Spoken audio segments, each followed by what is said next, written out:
Welcome back. So where I left off, I was hopefully trying to give you an intuition of this inward acceleration. And in this case, I have a rock spinning around, and I'm holding it on a string.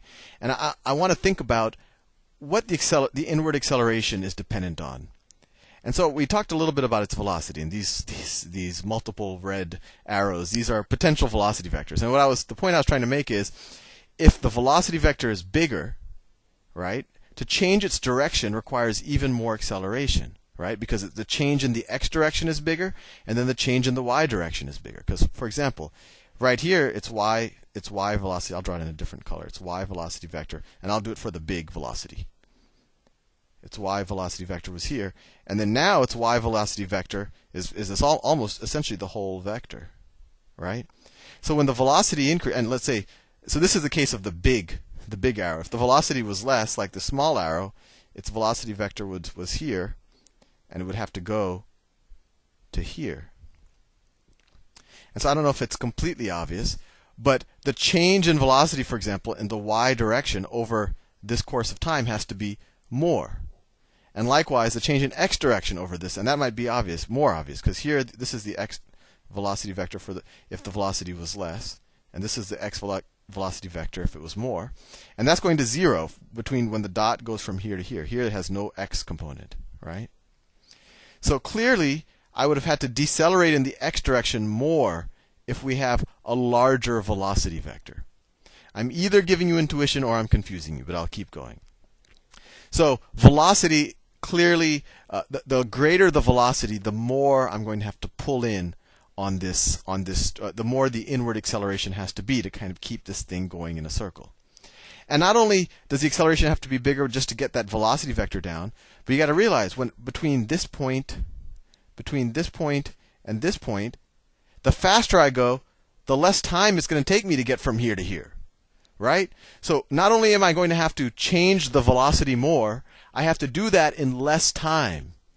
So it's kind of the velocity is affecting this acceleration that I need to pull in two ways. So the higher the velocity, I have to change more velocity and I have to do it in less time.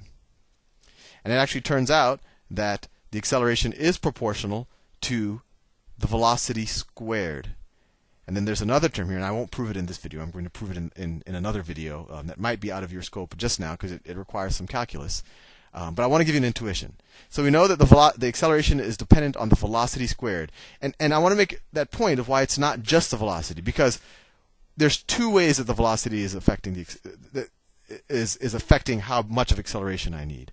One is just the magnitude of the velocity. The more that is, the more I have to accelerate to change its direction. And the second is, between this point and this point, I have less time to change that velocity. So the velocity affects it in two ways, and that's where you get an intuition for the v squared. The other thing that matters is actually the radius. So let's say that this is the radius. And the acceleration is inversely proportional to the radius. And why is that? Well, it's kind of like the second, I guess we could call it velocity argument I gave. The bigger the radius, so let's say that let's look at this radius and let's look at another radius that is bigger. Let's say that this is another radius. Let's say if the string was longer and that this was another case. Let's say this is a case. But the velocity was the same. So this is just a case with a larger radius. Whoops. So let's say it's the same velocity vector. So we have the same thing at play. To go from there to, say, there, we have to change the velocity the same magnitude, right? As we had to change the velocity from here to here. But one thing changes. This distance is longer, right? So if this velocity is the same as this velocity, but this distance is longer, you have more time to change the velocity. So the larger the radius, the more time you have to change the velocity, and so the less acceleration you need. Hopefully that makes sense. I don't know if it completely. Let me repeat it, just because I think it's nice to have the intuition. Between this point and this point, let's say when you have a smaller radius, if I want to change the acceleration vector from that to that, I have however long it takes to go this distance, I have that long to change its acceleration vector, its velocity vector. But if the radius was a little longer, and I had the same velocity, so here the velocity is that, and then here the velocity is that, I have a little bit more time to change its velocity. And remember, acceleration is just change in velocity over change in time. And so if I have the same change in velocity, but I have more time to do it with, so if this is a bigger number, the required acceleration is less. So maybe I've given you intuition, and I will prove this for sure, because this was kind of a very touchy, this is a very kind of soft way and not very rigorous way of proving that the required acceleration to make something go in a circle is v squared over r. But accept that as a bit of faith, and I'll prove it, especially once you learn your calculus, and you can watch that video. And we could do a couple of problems.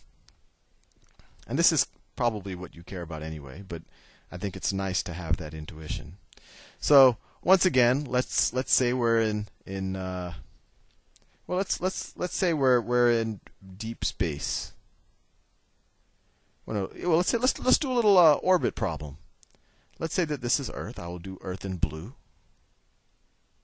Let's say that that is Earth. And I have a satellite that is going around Earth.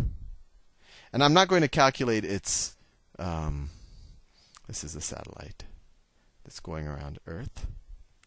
And I'm going to do a whole other video on actually figuring out the gravitational force depending on how far away you are from an object. But let's just assume that its gravitational force is similar to what it is on the surface of Earth.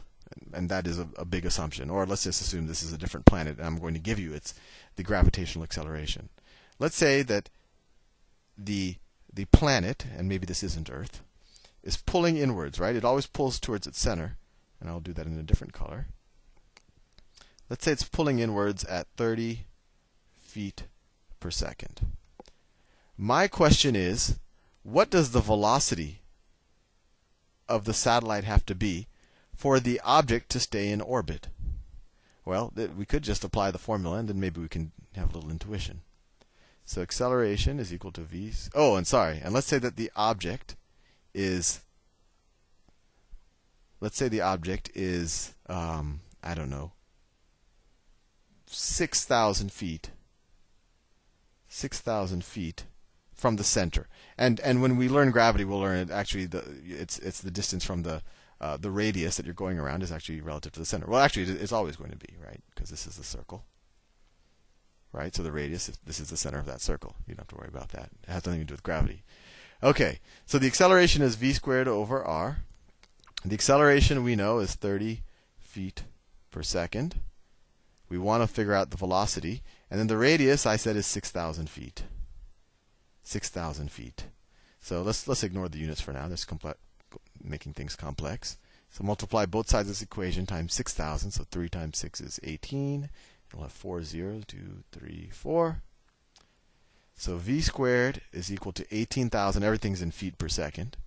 And so what's v? So v is equal to the square root of 180,000. Let me get the calculator out because I haven't memorized my squares that high. 1, 2, 3. Take the square root. So 424. So the required velocity is 424 feet per second. So if this satellite is at that velocity, it will go in perfect orbit around this planet. Now what happens if the object's velocity is, I don't know, let's say it's a little slower. Let's say what happens, let me do it in different colors so you know what I'm talking about. What happens if its velocity is a little bit less than that? Let's say its velocity is 300 feet per second. Well, then it's not going to be able to travel far enough tangent to the circle it'll essentially just do this. It'll always be getting a little bit closer, and it'll spiral in, and it'll hit the planet. And the way to think about this, another way to think about what the required velocity is, you have to go fast enough so that you're always falling in, but every time you fall in, you want to go, in this case, to the right enough so that you're an equal distance. You're still the same distance away from the center, so that your distance from the center never changes if you're going fast enough. And then what happens if its velocity is too fast? What happens in the case where its velocity is, I don't know, 600 feet per second? 600 feet per second? Well, in that case, the object will have enough velocity to actually escape the orbit of the planet. But anyway, that's enough about. I'm actually out of time, so I'll see you in the next video.